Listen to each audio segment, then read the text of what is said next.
Alors, on peut peut-être juste rapidement se présenter avant de faire notre présentation, parce que ça va donner au moins un petit contexte à ce qu'on va dire ensuite. Moi, j'ai cofondé une entreprise qui s'appelle Open Source Politics, qui, grosso modo, évolue dans l'industrie de la civic tech, qui met à disposition des logiciels libres pour faciliter la participation citoyenne pour les institutions publiques, ce genre de choses. Donc, on va travailler avec des villes, différents échelons de gouvernement pour mettre en place des budgets participatifs, des consultations publiques, des coécritures de la loi. Et donc ça, c'est un environnement qui est très, très Web2. Et en fait, l'objectif de la présentation, avec l'aide de Nicolas, qui lui est un chercheur à Sciences Po et qui étudie qui fait du droit constitutionnel et qui étudie comment les smart contracts, les blockchains peuvent avoir un impact sur la manière dont on exprime des constitutions sous de nouvelles formes purement numériques. La logique, c'est de voir un petit peu comment cet univers très Web2, qui sont des simples applications web classiques avec un serveur, une base de données, etc., pourrait bénéficier des propriétés du Web3, où on a de l'immutabilité, du peer-to-peer, ce genre de choses. Et donc c'est un petit peu, on essaie de croiser un petit peu nos expertises pour expliquer un petit peu d'où est-ce que vient la civic tech et comment est-ce qu'elle peut s'en aller vers le Web2, vers Web3. Est-ce que tu veux Non, je vais pas ajouter pour l'instant, mais de toute façon, j'enchaînerai après. Si tu veux te présenter un peu mieux. Ouais, je peux me présenter un peu mieux, dans le sens où effectivement, moi, mon parcours, c'est vraiment, je suis venu à la tech un peu après, en quelque sorte, et je suis venu j'ai découvert effectivement Open Source Politics et par la suite Democracy Earth Foundation, sur lequel Virgile a pas mal travaillé. Et en fait, on s'est mis à collaborer il y a à peu près un an et demi sur ce projet-là, et à essayer de voir en fait effectivement comment est-ce que ça peut s'insérer dans des discours politiques et juridiques vis-à-vis des systèmes de gouvernance. Donc voilà, je pense que d'abord, de toute façon, tu vas présenter l'historique un peu de Open Source Politics et de l'expérience justement du Web 2. Donc, vas-y. Ok, donc pour commencer, est-ce que quand je vous dis Civic Tech, est-ce que ça parle aux gens qui sont dans la salle? Levez la main. Moyen. Un petit peu quand même. Il y a quand même la moitié de la salle qui lève la main. En gros, t'as levé la main? Non, ok, ça marche. En gros, la Civic Tech, c'est comment est-ce qu'on utilise les technologies numériques pour la démocratie, pour l'engagement des citoyens, pour la transparence des gouvernements et pour grosso modo horizontaliser la prise de décision. C'est quelque chose qui est né à peu près il y a 10 ans. On a dit, tiens, on peut vachement mieux communiquer ensemble. Pourquoi est-ce qu'on n'essaye pas d'amener nos institutions dans l'ère du numérique? Donc pourquoi est-ce qu'on continue d'écrire nos lois un peu à l'ancienne sur des documents Word en surlignant les codes? Il y avait un peu cette logique-là. Et ce qui est intéressant, c'est que au début, ça regroupait énormément de choses. C'est-à-dire qu'on a eu une définition au début très large de la civic tech qui disait que Facebook était de la civic tech parce qu'ils avaient aidé à consolider le mouvement du printemps arabe, ce genre de choses. Et après, on s'est rendu compte qu'il y avait un petit effet pervers à avoir une définition aussi large, dans le sens où il y a eu un petit côté double tranchant à qualifier Facebook ou Twitter de civic tech, dans le sens où on a vu que ça pouvait aussi bien créer des mouvements sociaux progressistes qui essayent d'aller vers plus de démocratie, comme ça pouvait alimenter des effets pervers type bulle de filtre, Cambridge Analytica, des fuites de données, et du coup aider à arriver au pouvoir ou à manipuler l'opinion pour aider à arriver au pouvoir des gens qui sont un petit peu moins progressistes et qui ne sont pas nécessairement en train de pousser les valeurs démocratiques et de liberté fondamentale. Nous, ce qu'on a, donc Open Source Politique, nous, c'est notre métier de mettre à disposition des applications pour les institutions publiques pour que, du coup, elles rentrent dans ces démarches de participation citoyenne en s'aidant du numérique. Et ce qu'on a appris, c'est que dans les premières années, tout le monde faisait des outils. Aujourd'hui, on en recense des milliers, des trucs qui permettent de coécrire la loi, des forums de discussion, des applications de vote. Et au début, il y avait une espèce de naïveté où on se disait les outils sont géniaux, on va tout faire, on va créer une application, on va mettre en ligne un projet de loi, tout le monde va se ramener et discuter. Nous, on fait ça depuis 3-4 ans, on s'est rendu compte que c'est faux. C'est pas parce que votre ville, demain, ils mettent en place un budget participatif. Si on vous en parle pas, vous irez pas. Si on va pas vous chercher, vous proposez pas d'idées, vous voterez pas. Donc les outils sont absolument pas magiques.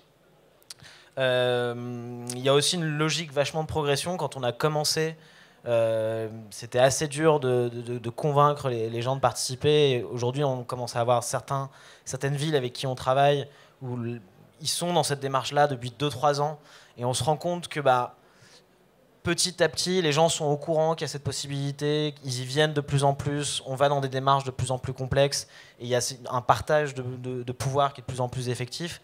Un exemple, c'est qu'il y a 4 ans, grosso modo, on mettait vaguement à consulter des sortes de feuilles de route, de vision de la ville hyper vagues, avec rien de concret, finalement, au final, d'utilisation des contributions des citoyens. Et aujourd'hui, ce qui est vraiment très courant dans ce qu'on appelle la participation citoyenne, c'est on va directement sur des budgets participatifs où là, les gens ils proposent des idées, il y a une phase de vote et on engage une partie du budget de la ville. Donc ce que proposent les citoyens sont réellement mis en œuvre et ne se perdent pas dans une espèce de synthèse qui au final n'aboutit pas sur grand-chose. Après, il y a d'autres défis qu'on a identifiés. C'est que vous n'êtes pas sans savoir qu'il y a un vrai défi d'inclusion numérique. Il y a une mission de Bercy qui fait un baromètre chaque année qui évalue qu'il y a, je crois, un tiers des Français qui ne sont pas à l'aise à faire une démarche administrative en ligne. Il y a un gros travail à faire sur l'inclusion numérique et il faut essayer d'accompagner ça, surtout si on est dans une logique démocratique.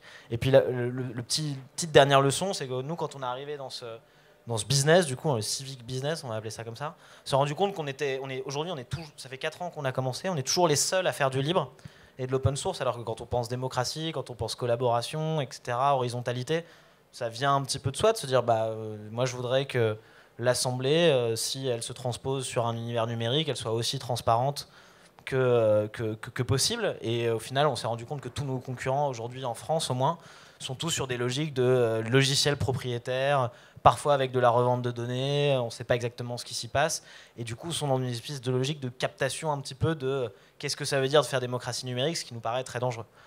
Pour nous, le logiciel libre permet cette diversité de comment est-ce qu'on fait la démocratie en ligne, etc.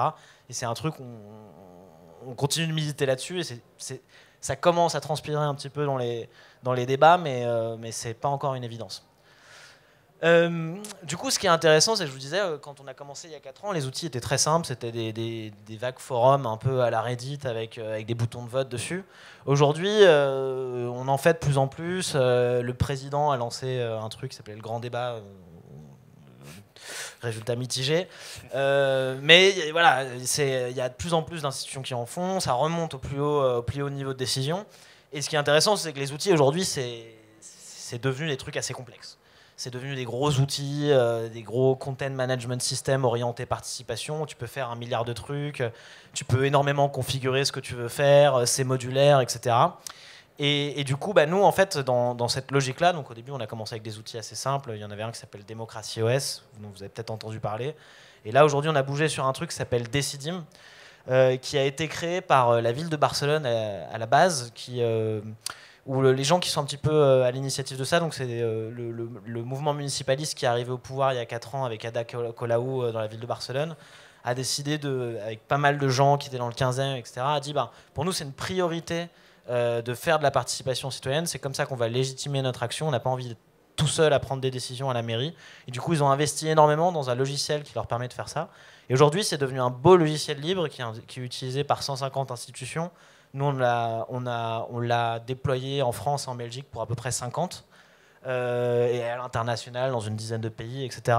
Et ce qui est intéressant, c'est que ça vient vraiment du mouvement un peu cypherpunk, un peu anarchiste, beaucoup militant du libre et beaucoup militant associatif, démocratique, ce genre de choses. Et du coup, à l'intérieur même du logiciel, ils ont mis un certain nombre de principes. Donc forcément, c'est GPL3, etc., tout ce que vous voulez.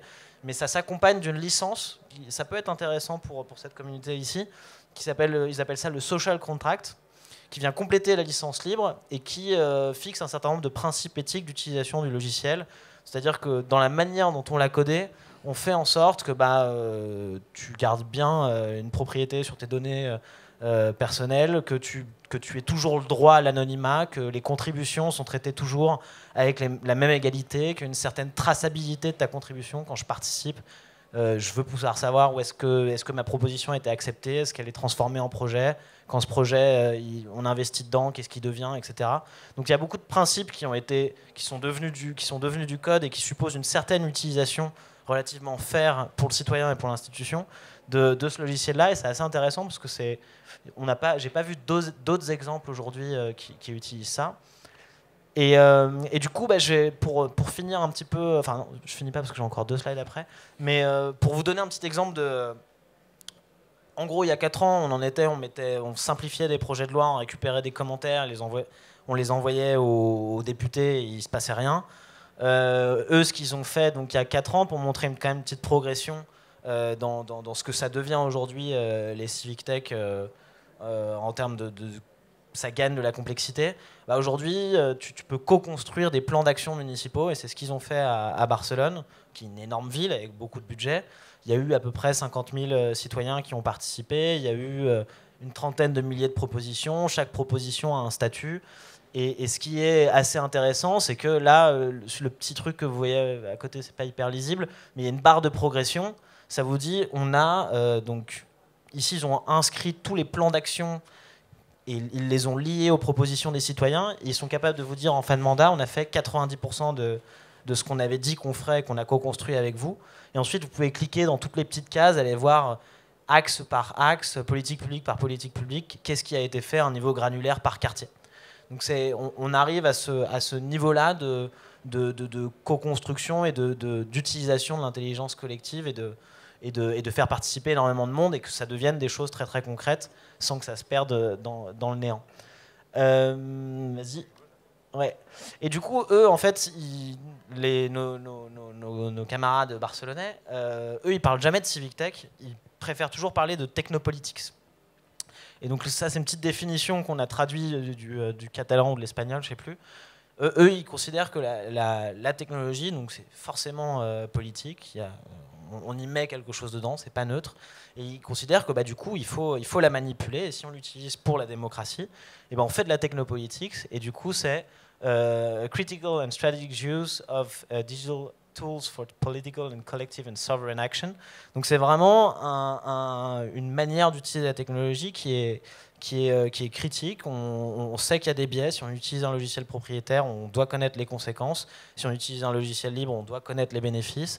On sait pourquoi est-ce qu'on l'utilise, à quelle fin, pour mettre le plus de monde autour de la table et pour regagner une souveraineté collective, co-construite avec un maximum de personnes. Et c'est intéressant parce que chez eux, c'est quasiment un champ d'études universitaires. Il y a énormément de papers qui sont publiés, qui étudient ce phénomène-là en Espagne. Et du coup, ce qui est intéressant, c'est que quand on commence à emmener, disons, la participation citoyenne à ces niveaux-là, et que ça a un vrai impact, et qu'on arrive de plus en plus vers la démocratie directe, l'establishment se rebiffe un petit peu. Et aujourd'hui, donc là, Barcelone, ils rempilent. Ils ont gagné une seconde fois la mairie. Et ils avaient fait un certain nombre de choses en démocratie directe dans le mandat d'avant. Notamment, ils avaient rendu à la ville la gestion de l'eau qui était détenue par une compagnie privée qui chargeait assez cher pour les services, qui maintenait mal les infrastructures, parce qu'ils étaient dans une situation de monopole. Et en seconde partie de mandat, donc entre les deux, ces sociétés qui ont pas mal de moyens pour faire du lobbying ont commencé à se rebiffer et ont mené pas mal d'actions de lobbying et de justice, au point où, au niveau du gouvernement central espagnol et catalan, ils ont réussi à faire en sorte qu'une cour de justice espagnole invalide tous les règlements de participation, certains bouts de technologie qui étaient construits à des fins par exemple, d'identité décentralisée, ce qui est pertinent quand on est dans une logique de séparationnisme catalan. Ça peut être intéressant d'avoir une gestion d'identité qui ne dépend pas seulement du gouvernement espagnol. Et aujourd'hui, il y a des décrets, de décisions de justice qui disent ça c'est illégal, c'est pas possible, etc. Et en sous-main, quand on parle un peu aux activistes qui sont sur le terrain, ils nous disent effectivement, c'est ces acteurs-là qui sont en train de se réorganiser parce que ça fait peur de voir que les citoyens arrivent à s'organiser et à être efficaces dans une gestion d'une grosse ville comme Barcelone. Du coup, pour faire un petit peu la transition entre entre cette expérience-là, qui est vraiment du web normal, sans aucune logique peer-to-peer au niveau technique, ce qui est intéressant, c'est que là, le problème de la civic tech est là où on commence à toucher quand on commence à avoir de l'impact à un certain niveau, c'est que si on tourne sur un serveur classique, le gouvernement peut avoir la main sur le serveur, dire que vous n'avez plus accès à cette URL. On peut corrompre l'administrateur système qui a accès au serveur. On peut changer des entrées dans la base de données qui peuvent avoir un impact sur des processus de décision. Et du coup, finalement, on se retrouve dans une situation où si on arrive à avoir une légitimité dans la civic tech, il faut un truc robuste qui la soutienne, parce que sinon, on va potentiellement pas arriver à l'exercice de soutenir ça dans un long terme. Et du coup, il y a un vrai bénéfice que pourraient avoir les blockchains, les technologies peer-to-peer. C'est comment est-ce qu'on arrive à porter ces interfaces de décision en ligne sur des registres décentralisés qui sont immuables, qui sont transparents, que tout le monde peut lire et surtout qu'on ne peut pas faire tomber. Et c'est une menace qui est assez forte dans le sens où quand... par exemple, ils ont essayé de faire leur référendum à Barcelone. Les sites web de référendum, en vous disant où aller voter, sont régulièrement, on dit aux Internet Service Providers de casser cette URL pour pas que les gens y accèdent. Et les types se retrouvaient à distribuer leur page web sur IPFS, sur des protocoles peer-to-peer, pour continuer à distribuer l'information et que les gens continuent à voter. Donc il y a un vrai besoin, à partir du moment où on sait que si on veut faire de la démocratie directe, il y a des gens qui ne seront pas contents, il faut commencer à s'armer avec les technologies qui vont bien, pour que le truc soit soutenable et continue de tourner, même si on est attaqué. Et du coup, le fait d'être toujours dans un modèle centralisé, c'est un single point of failure. Et donc, ce qui est intéressant, c'est qu'à la base, les cas d'application de civic tech et blockchain, ça a toujours été plus juste l'utilisation des immutable ledger pour faire... Je fais un vote, je mets un message dans Bitcoin et comme ça, mon vote est immuable, etc. Et c'est intéressant, mais est-ce que ça va pas très très loin? Et ce qui est intéressant de voir, c'est que j'avais deux petits exemples qui reflètent ça derrière. Donc le premier, c'est par exemple, on avait travaillé avec Democracy Earth sur le cas des Hongkongais. On travaillait avec un collectif de citoyens qui cherchait à montrer que la population et les citoyens souhaitent être dans un régime démocratique et à montrer l'appétence qu'ils ont pour ça. Aujourd'hui, le président de Hong Kong, il est élu par 1200 personnes qui sont décidées par la Chine, etc. C'est absolument pas démocratique. Et du coup, la logique, c'est qu'ils font ça depuis quelques années, de dire on va mettre en place des applications web où les gens ils vont voter pour dire ouais, moi je voterai pour lui, oui, moi je veux être en démocratie, etc. Et il y a ils ont vachement montré cette logique-là, et puis on voit qu'ils sont en rébellion depuis 6 mois, donc maintenant on sait qu'ils ont la volonté d'être en démocratie, mais à l'époque, ils ont eu 700, 800 000, 20% de la population qui avait voté sur leur truc pour dire on voterait pour cette personne-là si on pouvait. Et du coup, sans surprise, ils se prennent des gigantesques cyberattaques des pouvoirs chinois. Et du coup, on avait commencé à discuter sur comment est-ce qu'on pourrait utiliser Bitcoin pour enregistrer les votes des différentes personnes et avoir un registre que n'importe quel gouvernement ne pourrait pas toucher. Donc ça avait été un petit peu les premiers cas d'usage qu'on avait eus. Aujourd'hui, malheureusement, nos amis qui sont là-bas, il y en a certains qui sont en prison maintenant. Les têtes, c'était les professeurs d'université qui menaient cette expérience-là. Et donc une petite pensée pour eux. Et l'autre cas d'usage qui est là plus relié à Decidim, c'est il y a vraiment cette logique-là aussi de, au-delà du registre immuable, travailler aussi sur l'identité décentralisée, l'anonymat. Ah ouais, d'accord. Je vais m'arrêter là et comme ça je laisse à Nico le temps de faire sa présentation. Ouais, non, on va faire la transition et puis on va essayer de faire la transition assez rapidement. De toute façon, en fait, la transition justement, qui est un peu le sujet de notre présentation, c'est à quel point est-ce qu'effectivement l'usage de ces nouvelles technologies qu'on peut dire Web 3 pourrait servir effectivement au développement ou au renforcement effectivement d'une certaine autonomie dans les Civitech. Et donc on a vu ce que Virgile a présenté en termes d'exemples de dangers à partir du moment où ça devient un peu sérieux en termes d'usage de participation démocratique, les types de plateformes Web 2. Effectivement, dans le cas en Catalogne, il y a des exemples où effectivement c'est un peu, ça devient chaud. Et donc une des questions en fait que le Web 3 nous permet de réfléchir, c'est à quel degré d'autonomie ces technologies pourraient vraiment donner aux communautés une réelle autonomie ou une autonomie plus forte. Et une des réflexions qu'on a eues il y a à peu près un an, quand il y a eu à un moment, Macron en gros a fait, au moment d'un grand rassemblement de Forum de la paix internationale, etc., il a voulu dire faut qu'on légifère sur l'espace, le cyberespace. Et en disant ça, en fait, c'était un peu une manière de dire, bon, il y a un besoin effectivement, alors avec Facebook et tout, de légiférer sur comment ça se passe niveau influence politique ou risque en termes de gouvernance.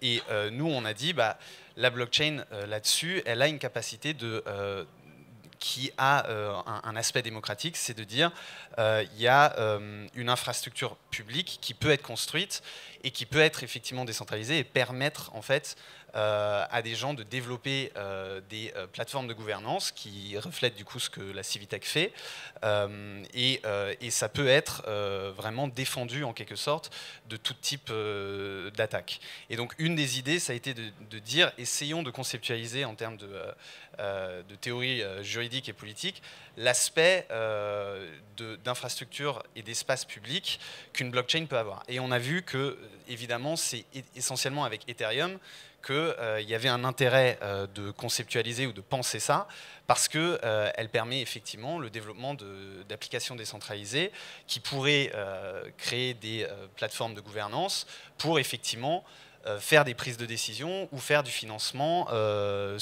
pour une communauté par exemple ou pour d'autres, enfin des communautés qui peuvent être à la fois territoriales ou virtuelles. Évidemment, dans le cas actuel, on est vraiment dans une niche, et ça il faut bien le comprendre, et ça rejoint un peu la réflexion au niveau des difficultés d'accès de ce genre de technologie. Mais du coup, l'intérêt, c'est de voir à la fois les enjeux les enjeux géopolitiques de comment est-ce qu'on légifère autant nationalement qu'internationalement sur ces problèmes-là, et à la fois voir quel type d'outils réels peuvent amener cette technologie Web3, notamment Ethereum conçu ou vu comme une blockchain publique qui deviendrait une infrastructure. Donc cette idée-là, elle est vraiment dans l'idée de dire l'usage d'Ethereum va permettre à n'importe quelle communauté de développer effectivement un espace commun où on va pouvoir développer des applications décentralisées. Et c'est une manière de dire, en fait, on est en train de construire une technologie qui effectivement va être au bénéfice. Alors, je vous ai dit, j'ai du mal avec le vocabulaire en français, donc comme vous pouvez le voir sur le slide, donc c'est vraiment une technologie qui permet de générer en gros un bien pour la communauté et qui va permettre en fait effectivement d'assurer que des plateformes de gouvernance puissent se développer sur une application décentralisée. Et donc, trois des objectifs par rapport à ça, c'est effectivement des promesses qu'on pourrait imaginer pour des plateformes Civitech comme celle de Decidim. C'est éventuellement, effectivement, d'avoir une réelle autonomie dans l'organisation de la structure de la plateforme, que ça ne soit pas effectivement juste les développeurs qui soient en quelque sorte les rois de la gouvernance de cette plateforme en termes de c'est eux qui préparent les règles, etc. Et donc c'est l'idée de automatized constitutions qui effectivement permettrait de définir les règles des projets participatifs. par la communauté qui y participe. Évidemment, pour l'instant, j'omets complètement la réalité de la capacité à rentrer dans ce genre de technologie, parce que ça, j'en parlerai à la fin, c'est quelque chose où il y a vraiment un travail énorme à faire dessus. Ensuite, c'est l'aspect financement participatif de projets.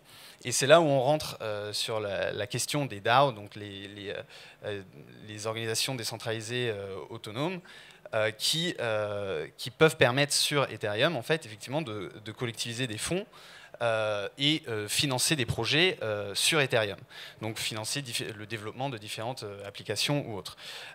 Et ensuite, effectivement, donc ce que je disais, l'aspect régulatoire, c'est vraiment la question de à quel point est-ce que la gouvernance d'une blockchain publique comme ça peut être reconnue par des États, voire par la question tout simplement du droit international. Donc, comme j'ai dit, l'aspect géopolitique est effectivement est un peu difficile à concevoir parce qu'effectivement, il y a un vrai enjeu de savoir si il y a une capacité à faire reconnaître légalement ce genre de plateforme et qu'elle soit acceptée effectivement par des États ou autres.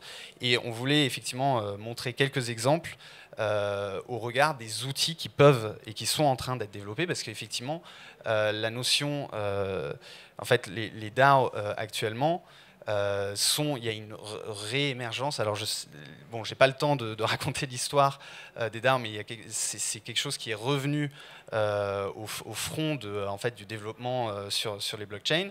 Et on a effectivement notre ami à Democracy Foundation qui est en train d'essayer de théoriser et de mettre en pratique des plateformes de gouvernance pour financer des projets sur la blockchain publique d'Ethereum.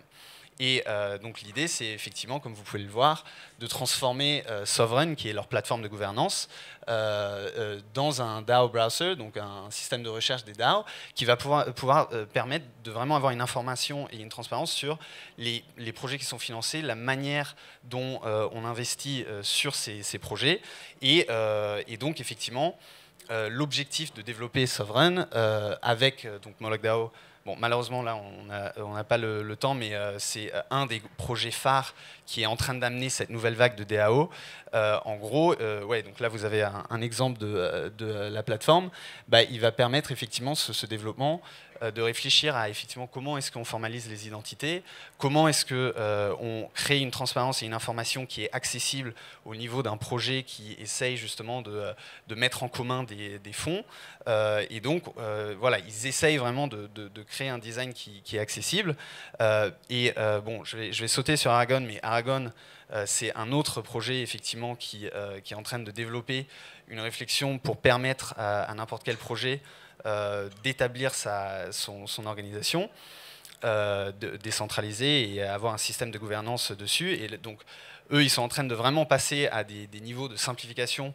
Ça reste à discuter en termes de design, mais c'est effectivement l'idée de permettre à ces projets d'avoir un accès à des systèmes de gouvernance décentralisés qui, du coup, seraient protégés.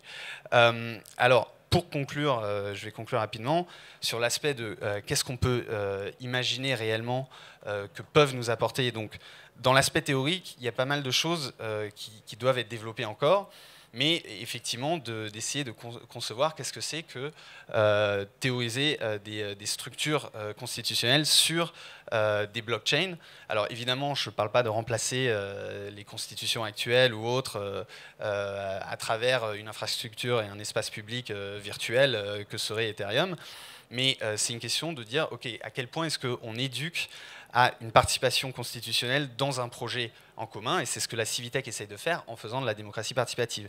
Donc c'est aller, pas seulement à dire participer pour voter à ce que votre administration vous demande de voter, mais participer réellement à la construction d'une structure juridique et politique, et donc d'un discours qui va vous rendre autonome, notamment dans la gestion de vos finances et dans la gestion des prises de décision. Donc voilà, j'ai listé ici un peu les enjeux qui peuvent être imaginés. Et bon, il y a évidemment des limites par rapport à ça, et donc ça, c'est les frontières de recherche qui se font actuellement, notamment sur la formalisation de l'identité d'une personne sur la blockchain. Quels sont les risques par rapport à ça? On voit qu'il y a pas mal de projets, là j'ai listé 3 projets qui travaillent là-dessus. Democracy Earth Foundation aussi, en 4e, travaille sur cette idée de est-ce qu'on peut avoir des preuves d'identité qui ne peuvent pas être hackés ou modifiés par l'exemple, enfin on peut penser évidemment à l'exemple des deepfakes ou des modifications de preuves d'identité. Donc ils essayent de faire ça et de le coder sur la blockchain. Ensuite, vis-à-vis du conflit légal entre souveraineté et les risques de régulation avec les États et autres, il y a tout un développement avec Open Law et le développement de Laos. Donc en fait, c'est des organisations qui vont se déclarer juridiquement et qui vont permettre effectivement à se développer. Maintenant, les 2 derniers points, c'est vraiment une question qui reste vraiment très éloignée de la question de à quel point est-ce que des projets comme ça, qui sont ancrés dans de la démocratie participative par des projets Civitech, pourraient atteindre des niveaux d'autonomie qui réclament un questionnement sur l'autodétermination et sur la question de comment se libérer vis-à-vis de structures juridiques et étatiques, vis-à-vis de la gestion des finances, etc. Et donc ça pose des questions pour le futur qui sont énormes en vrai, parce que c'est une question de consentement fiscal, c'est une question de comment on organise le financement de projets publics, etc., etc. Et évidemment, le dernier point, c'est le problème de l'adoption de masse, du fait que, effectivement, pour l'instant, je vous parle de tout ça, mais c'est un petit rêve entre des développeurs. C'est extrêmement peu accessible aujourd'hui. Mais il y a des projets qui se développent, notamment pour rendre accessible dans le design, mais aussi dans la littérature du code, pour rendre accessible ce forme d'organisation décentralisée. Et donc je pense qu'effectivement, c'est ce qu'on dit toujours quand on présente cet enjeu de la transition, c'est que pour l'instant, l'idée du blockchain comme un espace public qui créerait un bien commun, c'est vraiment c'est un phare d'innovation extrêmement éloigné, mais qui nous permet peut-être de mieux orienter les projets Civitech vers des nouvelles technologies ou des nouveaux usages qui doivent, en fait, qui demandent un développement théorique pour mieux se défendre d'un point de vue légal, d'un point de vue éducationnel, d'un point de vue d'infrastructure et de politique. Donc voilà, la vraie question, c'est comment créer cette indépendance.